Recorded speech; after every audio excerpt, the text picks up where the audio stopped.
How impressive is the brand new stacked BSI live MOS sensor in the just released OM system OM-1 camera? Can it hold its own when we do a battle of high ISOs at ISO 6400 on the OM-1 versus the OMD E-M1 Mark III at just 1600 ISO? This is what this test is all about. You guys asked for it. We're going to do it in this video. Hi, I'm Matt Suess. I'm an OM system ambassador, and that is what we're going to be testing today, the OM-1 6400 ISO versus the E-M1 Mark III at 1600 ISO. You guys asked for this test. A little while ago, I released a high ISO test comparing both cameras, both of them at ISO 25600. Really good results on the OM-1, but some of you wanted to see results at different ISOs. This is what we're going to be doing here. Now, again, a disclaimer, I am an OM system ambassador. For some reason, some of you just don't believe us ambassadors when we talk about things. So fear not, I have the same exact raw files that I'm working on in this video. They are down below in the comments section. Go ahead and download those and test them for yourself and compare the results. Now, a couple ground rules here on this test. One, I'm going to be using two different programs. I'm going to be using Capture One Pro and Lightroom Classic. Both programs have been optimized for the brand new OM-1 files. Now, it is very important to understand that both of these programs have their own specific raw demosaicing algorithms. Think of the raw file that you have as a digital negative. Both of these programs are putting their own spin on how to develop and process that file. You will find differences between the two programs. You'll find differences between every single program, but we're just comparing these two right now because they are optimized for the OM-1 files. Now, I will mention that OM Workspace is also optimized for the raw files, but in today's test, we're only going to be comparing Lightroom and Capture One Pro. Another important ground rule worth mentioning is how I did this test. I tried to have this as an even playing field as possible. So I have my E-M1 Mark III and I have the OM-1. Both cameras were using the exact same MkIII 25mm f1.2 Pro lens. I was shooting this in my studio under controlled lighting, and the picture may look like it was very bright, but that's really just because I exposed properly. But let me assure you, this was a very dark room. I have a light panel that was pointed towards my ceiling, giving me indirect lighting on my studio setup. The exposure at ISO 6400 was 1/13 of a second at f4. Very dark room. If we translate that into ISO 200, that would be a 2.5 second exposure at the same f-stop. So it may not look like it, but it was really dark when I was photographing this.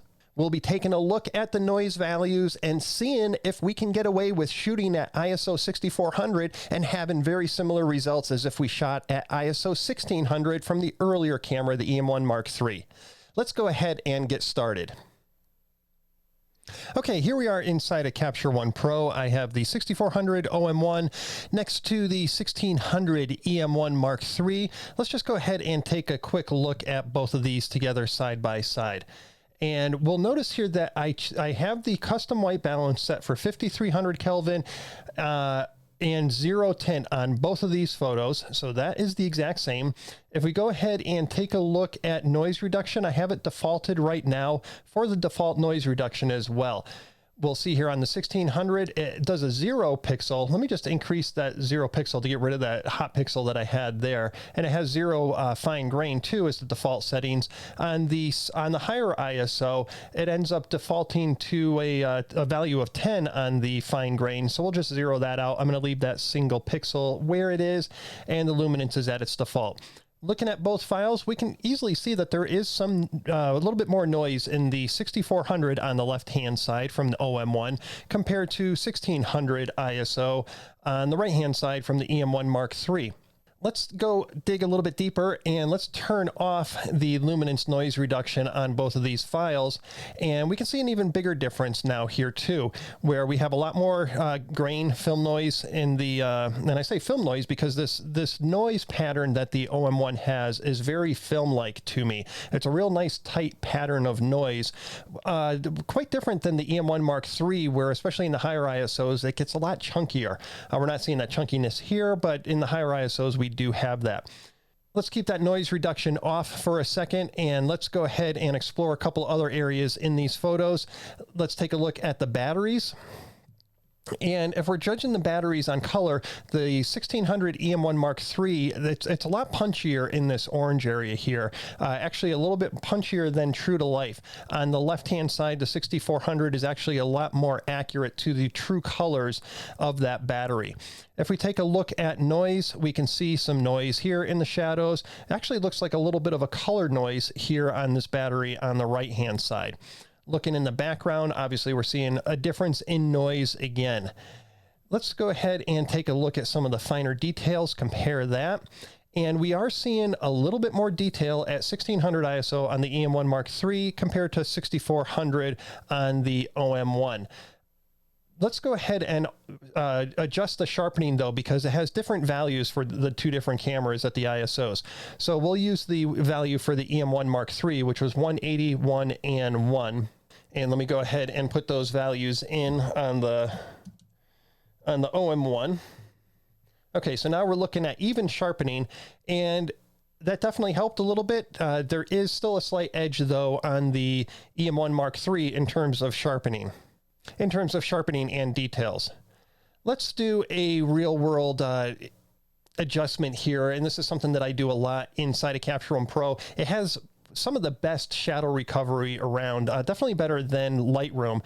Let's go ahead and bump up the shadows all the way. And I've done this before on files, so this isn't a weird adjustment that I'm doing here. Let's bump up the shadows on both of these photos, and let's go ahead and take a look in the corner. We're seeing a lot more noise as expected. When you bring up the shadows, you're going to see more noise. Let's go ahead and maybe increase the noise luminance now. Let's go to a default value, and we'll do a default value on both of those. Obviously, the default value cleans up the noise a little bit more at the ISO 1600. Let's increase the luminance noise reduction just a little bit more to see if we can equal this out pretty closely. And yeah, you know, getting up to 64, 67, somewhere in that area there. Noise pattern is looking very similar here and here. Maybe just a little bit more noise up in the darker area. Not a huge difference. Let's go take a look behind the batteries, check those out, and we'll go over here.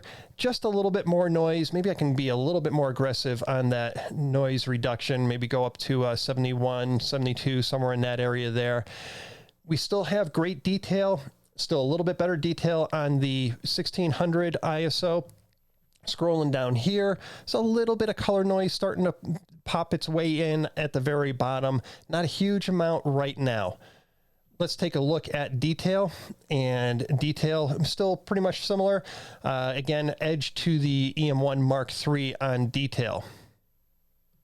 Let's go ahead now and dig even further into these files. Let's go ahead and give it a 1.5 exposure boost on both of these.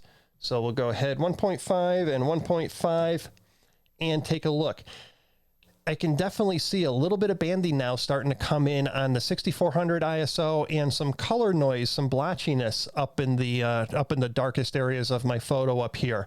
On the right, it's actually green. I'm also seeing some white stuff in the background here. That's not anything to do with the file. That's actually my background, and we can see the vertical seam here in my background. I was using a black felt material, and if anyone's used that before, you know that stuff scuffs really easy. So any of that stuff you see in back there, that's just the errors in my background, not on the camera. Let's zoom in, and we'll take a look here. So we can definitely see that blotchiness a lot more. Let's go to noise reduction, and let's go ahead and increase the color. Watch what happens when we increase the color. Gets rid of pretty much almost all of that blotchiness, the magentas and everything on the 6400. Let's try that on the 1600 from the EM1 Mark III, and we can get similar results here too. It looks like a little bit deeper, darker darks in the 6400 though, compared to the 1600. So a slight difference there. Let's go ahead and increase the noise reduction just a little bit more on both of those. And we can see that we are getting really close results on both of these files. Let's go to the batteries, take a look down here. Again, slight little sharpness edge on the 1600 ISO. Really nice and clean in back here on the shadow on both files. Looking really good. We just take a cruise around here, and you can see the noise reduction doing a great job on both files, but both of them look very, very similar. If we look up on top here, this looks just a touch cleaner than over here between the feathers. It's starting to get a little bit of an orangish cast in the background there. If we take a look at detail again, detail looking very close on both of them. Again, slight edge though on the right-hand side at 1600 with the EM1 Mark III. But I'll tell you what, overall, very, very close in terms of 6400 ISO on the OM1 compared to 1600 on the EM1 Mark III when you do real world adjustments to these photos. Let's go ahead and see if this story plays out the same in Lightroom. So let's go switch over to Lightroom. I have both photos over here. Again, I made sure that the white balance was the same. That's the only adjustments that I did to these photos. And if we go ahead and compare these and zoom in, let's go ahead and take a look. We can definitely see more noise in the 6400 right off the bat than the 1600. Let's dig deeper. Let's go ahead and get out of this preview mode. Let's go into develop and we'll take a look at the photos. We can see here that noise reduction is at 0 on 6400. Noise reduction is at 0 at 1600. So if we go ahead and apply some noise reduction, let's just go with maybe the mid 20s here. That looks like that cleans that up really nice. Just a little bit of noise here. Very, very film-like. Really nice. If we take a look at the 1600 and compare those two, very similar. You know, we're looking very close between the two of them. Let's go down to where the batteries are and explore that between both photos. Here's the 1600, and let's go ahead and take a look at the 6400. Can see a little bit of noise in the shadows here, not too bad. Let's go back to the 1600. You know, a little bit cleaner, not a big, huge difference though, but very, very close. Let's go ahead now and open up our shadows. So increase in our shadows is going to bring a ton of noise in Lightroom. Capture One Pro has much better shadow recovery than Lightroom does. We're seeing a little bit of it right here. We're definitely now going to have to start increasing our noise reduction on this file. Let's go ahead and maybe go to about 40. Let's go to the 6400 and let's open up our shadows all the way here too. Does a much better job, but we've already had some noise reduction applied. Let's increase the noise reduction a little bit more and maybe go to something like this where we're getting rid of the noise. There's still a little bit in the background there, not too much. Still have great detail. Compare that to 1600.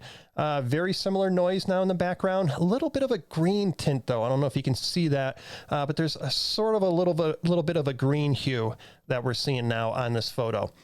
Let's do the test where we increase the exposure by 1.5 stops. Put in 1.5 on that. And let's go ahead to the 6400, do 1.5 on that as well. Let's go back to the library and we'll compare them both inside the library over here. And we'll get these up side by side and zoom in. And now we are definitely seeing a lot more noise. We're seeing that color noise, the blotchiness that we were seeing before in the Capture One Pro. And we're seeing a little bit more green over here. Let's see what we can do about that in the develop module. So let's switch over to develop. We got the 6400. Will that color slider work just like it did inside of Capture One Pro? Let's adjust that color slider and sort of max that out. We can see that it's not doing that. The color slider is a little bit more effective, actually kind of a lot more effective in Capture One Pro for this type of noise than it is inside of Lightroom. So that color slider is not having anything to do with the photo. Let's go ahead and increase the noise reduction then a little bit more. Compare that to this over here. And boy, look at that green that we're seeing. Let's see if we're seeing that anywhere else. Let's go down to these batteries and boy, look at that noise down in here. We're going to have to increase that noise reduction. And we're still getting that green noise and a little bit of like a halo over here. And just not looking great in that area there between the batteries and around the batteries. If we go back to the 6400, let's scroll down into that same area there. Not seeing the green at all. We can increase the noise reduction, try and make it look a little bit closer to the EM1 Mark III. Not seeing that haloing at all as much as we were seeing in the EM1 Mark III. The noise, again, the noise is really doing something with that film look. And so it's keeping detail, making things look really natural. When we have to go to an extreme and start adding a lot more noise reduction to get rid of that noise in our darkest areas, we're now also starting to soften the image too and getting some halos in certain areas. Let's scroll down, take a look down below here. Still some more noise down below, a little bit of color blotchiness. If we go back to the 6400, a lot cleaner down there. I mean, that looks really nice compared to the 1600 ISO. So I'm going to say 6400 ISO on the OM-1 definitely holds its own against 1600 on the E-M1 Mark III. Let's go ahead now and discuss the results. As we can clearly see, ISO 6400 on the OM-1 is really, really competitive with ISO 1600 from the E-M1 Mark III. This is going to be dependent, though, on the software that you're using and also the adjustments that you're making, too. The new sensor in the OM-1 really seems to work well with noise reduction software. That pattern, the film-like grain that is really just kind of uniform and not chunky like noise that you see from other cameras, I think really helps with the noise reduction. So you're not seeing real nasty areas of noise reduction when you apply appropriate amounts of noise reduction to get a nice looking image. Those of you who, like me, like photographing the night sky, being able to get any improvement at all on high ISO is a plus in my book. And, you know, we're looking at some pretty decent improvements here. So very, very excited with the results of the new OM-1 with high ISO speed testing. I can't wait until DxO gets their software all set and ready to go with the OM-1. I will definitely be doing some more tests on that. That's it for this test here in this video. Remember, you can go ahead and download these same exact files that I worked on, so you can go ahead and test this yourself. Make sure I'm not trying to pull a fast one on you at all or anything like that. Go ahead and hit the like button if you like this video. Hit the subscribe button too if you want to follow along. I'm going to be doing a ton more videos on the OM-1 this year, so you're going to want to keep up to date with that. Definitely hit that subscribe button. Once again, I am Matt Suess, an OM System Ambassador. Any questions, go ahead and leave them down below. Thanks so much for watching, and I'll see you in the next video.